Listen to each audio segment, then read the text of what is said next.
Ah, Black Friday, the most wonderful day of the year, right? The paradise of deals. The moment when that 80-inch TV that costs a kidney is suddenly available at a bargain bin price. It's the day when happiness, apparently, comes with a 70% discount. It sounds too good to be true, and this is where we look at each other and think, is it? Is it really the day of bargains? Or is it the day of the great scam? Is that incredible offer a gift? Or is it bait on a giant hook? Are they helping us save? Or have they simply perfected the art of making us believe we're saving while we empty our wallets? In this video, we're going to play devil's advocate. We're going to lift the rug on Black Friday. Look at the fine print on those red tags and find out if this Friday is as bright as they paint it, or if it's actually the blackest day for our finances. And to understand the trick, you first have to understand the origin. You see, there's a nice story, the corporate version they tell you in the ads. It says, black comes from accounting. It's the day when stores, which have been operating in the red, losses, all year, finally click, move into the black, profits. How sweet, how tidy, and how absolutely and conveniently false. The truth, as always, is much more chaotic and fun. To find the real origin, we have to travel to Philadelphia in the 1950s. And the protagonists of our story aren't happy accountants. They're bitter cops. It turns out the day after Thanksgiving in Philadelphia was a double hell. On one hand, you had hordes of suburban shoppers invading the city to start their Christmas shopping. On the other, that weekend was the big Army-Navy football game. Think of the worst logistical nightmare. The city was in absolute chaos. Monstrous traffic jams, gridlocked sidewalks, buses that couldn't move, crowded stores where shoplifting skyrocketed. It was the retail apocalypse. For the cops, who couldn't take the day off and had to work 12-hour shifts in the middle of that madness, that day was, well, it was a Black Friday. The term was derogatory. It was the day everyone dreaded. Local newspapers started using it, and the police hated it.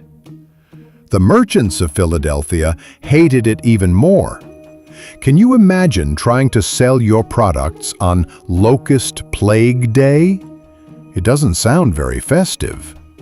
So, you know how marketing is. The PR geniuses tried to rebrand it. In the 60s, they ran a huge campaign to rename it Big Friday. It didn't stick. Zero. Black Friday was too catchy, too accurate. So instead of fighting the name, they made the master move. They decided to adopt it and spin it. In the mid-'80s, when the term had already spread across the country, they resurrected that nice story about the black numbers from accounting. They managed to take a term that meant chaos, crime, and police exhaustion and turned it into a synonym for opportunity and savings. A round of applause for the marketing team. And it worked better than anyone imagined. Black Friday became an unofficial national holiday. It became part of the tradition. Eat turkey, argue with your brother-in-law, and wake up at 4 a.m. the next day to fight over a microwave. But this brings us back to the million-dollar question, or rather, the 70% off question. Are they deceiving us? If they were capable of lying to us about the name, wouldn't they lie to us about the price? The short answer is obviously. The long answer is, of course, but damn, it feels good. You see, Black Friday isn't a day, it's a theater. It's a perfectly choreographed psychological spectacle. designed to trigger every switch in your reptilian brain that screams, "Mine" and "Now." And they use several tricks to achieve this. The first, the oldest trick in the book, price inflation. How does it work? Easy. That TV that has an incredible discount of 50% today, bringing it down to 500 euros? Well, the thing is, a month ago, they raised its official price to 1,000 euros. But if you look at its regular price in July, August, or September, surprise, it was 600 euros. Is it a deal? Technically, yes. You saved 100 euros off its normal price. But it's not a 50% off deal. It's a 16% deal. But of course, the red sign says 50%, and your brain sees 50%. In many countries, playing with the reference price, the inflated price, is legal if they've kept it there for a minimum time. So they're not even entirely lying. But my favorite trick, the one that is truly diabolical and brilliant, is the derivative models. This is a work of art. You see that famous brand 8K TV that costs 2,000 euros in the store? But on Black Friday in that supermarket, there's an identical famous brand 8K for 900 euros? It's the deal of a lifetime. Wrong. It's not the same TV. It's its cousin, the version manufactured specifically for Black Friday. It has the same shell, the same logo, but inside it's different. Maybe the 2,000 euro model has 4 HDMI 2.1 ports, and this one only has 1 and 2 HDMI 1.0s. Maybe the image processor is last year's model, a bit slower. Maybe the panel has a lower refresh rate, or the plastic casing is thinner. The model number will be something like XF9000K in the expensive store and XF9000BF in the sales store. That BF is your warning sign. They call them derivative models or store exclusives, and it's how brands offer a massive discount without actually offering the flagship product. It's like buying a ticket to see your favorite band, but when you get there, it turns out it's a tribute band. It sounds similar, it looks similar, but it's not the same. And then we have the guerrilla tactic, the one that caused stampedes, the doorbusters, those only 10 units deals at a price that looks like a typo. The laptop for 100 euros, the console for 150 euros. People line up at 3 a.m. for them. Here's the secret. The store doesn't care about selling those 10 units. In fact, they probably lose money on them. The purpose of those 10 units isn't for you to buy them. The purpose is to get 500 people into the store at 6 a.m. Because what happens when the 10 units run out in 30 seconds?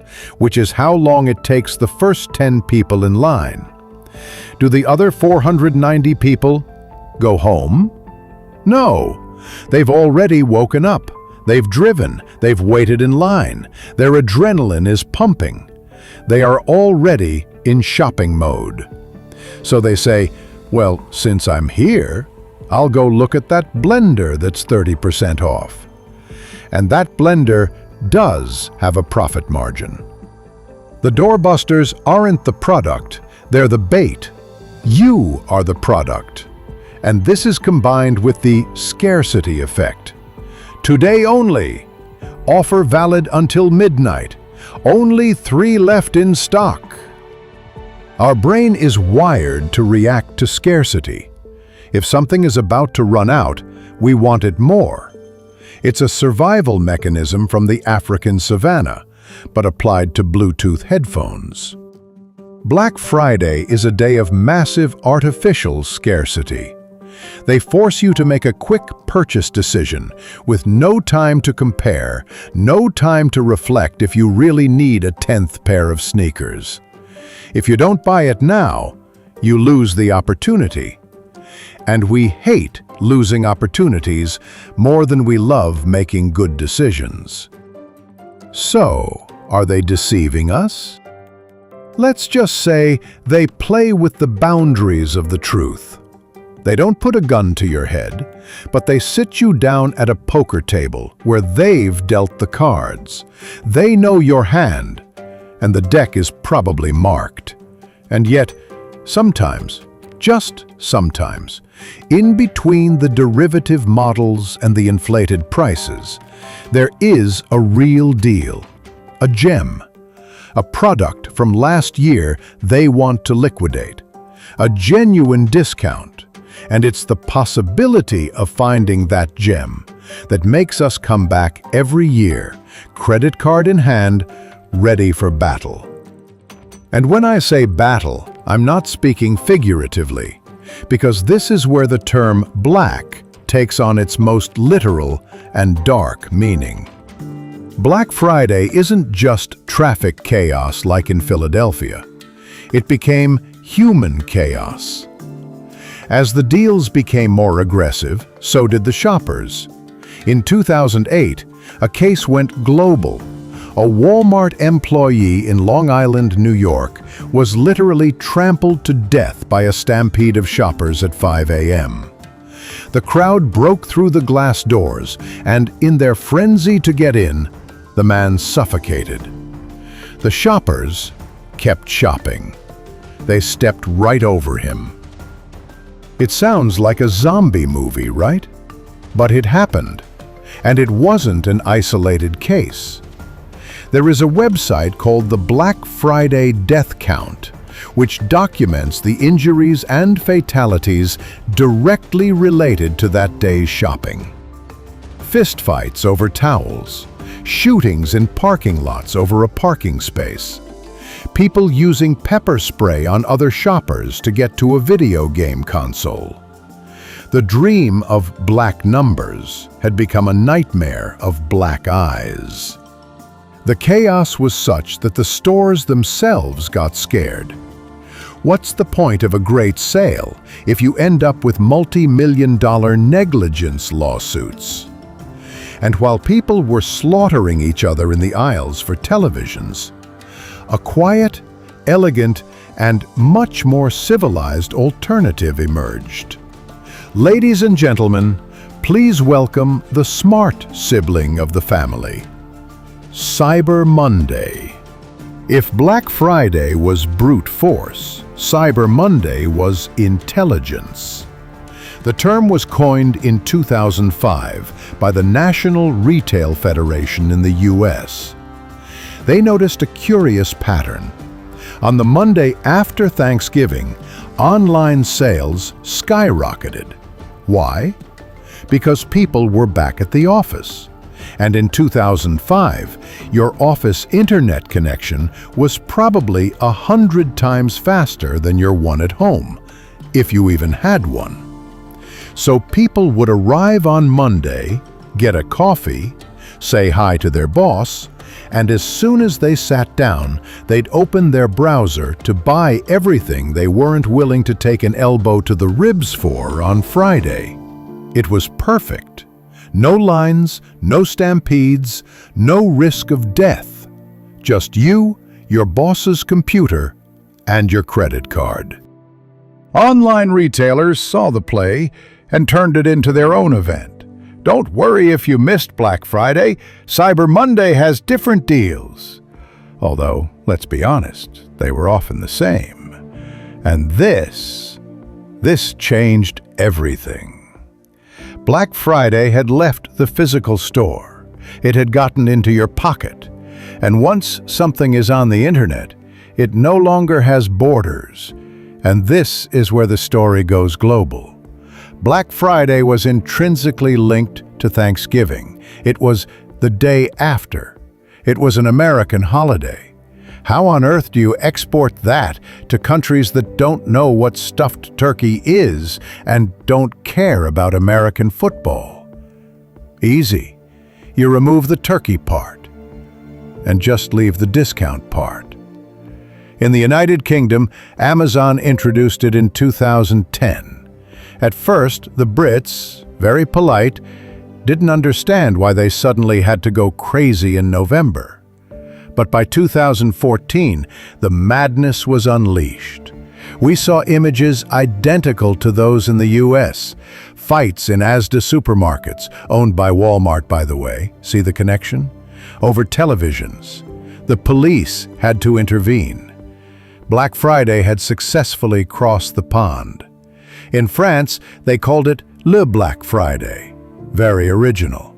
There, the government and small businesses tried to fight it, saying it was a symbol of hyper-consumption that was killing local commerce. Spoiler, they lost. People want cheap TVs. In Mexico, they were smarter. They created their own version in 2011, synchronized with the anniversary of the revolution. El Buen Fin, the good end. It's like a Black Friday, but it lasts a whole weekend and has a patriotic touch. A masterstroke. But my favorite case is Brazil. In Brazil, they imported it, just like that, Black Friday. But during the first few years, stores used the price inflation trick so shamelessly, so blatantly, that the public caught on immediately. They'd raise prices 100% the week before, and then offer an incredible 50% discount. People aren't stupid. They started calling it Black Fraude, Black Fraud. Half the price for double the original cost. The term became so popular that the government had to start fining companies that did it. Black Friday had conquered the world, not because of its tradition, but because of the universal promise of a bargain, even if that promise, as we saw, was sometimes a fraud. And this brings us inevitably to the counterattack. As Black Friday grew bigger, more chaotic, and more corporate, a resistance emerged. If Black Friday was the empire, it needed its rebel alliance, and thus, Buy Nothing Day was born. It's celebrated, can you guess when? Exactly, the same day as Black Friday. It's a simple act of protest. Buy nothing. Cut up your credit cards, leave your wallet at home, go on a consumption fast. It's the antidote. It's a day to remind us that we don't need that air fryer, that we can live without that 10th jacket. It's a movement that criticizes the environmental impact of hyperconsumption. All those Amazon boxes, those electronics that become obsolete in a year, that fast fashion clothing bought on impulse. And alongside it, another movement was born, a more capitalist but kinder one. Small Business Saturday. The idea was, okay, Friday is for the big corporations and stampedes, but on Saturday, please, spend some money at your neighborhood bookstore, at the corner bakery, at the local artisan's shop. Black Friday had become so massive, it had created its own opposition. So we return to the original question. After this whole journey, is Black Friday a scam? It is, and it isn't. The scam isn't that every single product is a deception. Of course you can find real deals, especially if you've done your homework and have been monitoring a price for months. The real scam, the real trick, is the event itself. Black Friday is no longer a day, it's a season. Have you noticed? Now we have pre-Black Friday deals. Then comes Black Friday week. Then the Friday. Then Cyber Weekend. Then Cyber Monday. And then Cyber Week deals. They've managed to stretch a 24-hour event into a month-long marathon. Why? Because the artificial scarcity, today only, wasn't working as well anymore. Now the tactic is exhaustion. They bombard you with offers for 30 days straight until your resistance breaks. Until you say, fine, I'll buy it. Just stop sending me emails. The scam is the sense of urgency. The scam is the social pressure to participate. The scam is making you feel that if you don't buy something, you are losing money, when the only guaranteed way to save money is to not spend it. Black Friday, which began as a cop's nightmare day in Philadelphia, became an accountant's wet dream, then a stampede's chaos, and finally, a global state of mind. It's a perfectly designed psychological theater we buy a ticket for every November. My advice? Enjoy the show. Look at the deals. Laugh at the inflated prices. Spot the derivative models. And if, among all the noise, you find something you really wanted at a price that really is lower, buy it. But if not, just don't buy anything. Maybe that's the biggest bargain of all.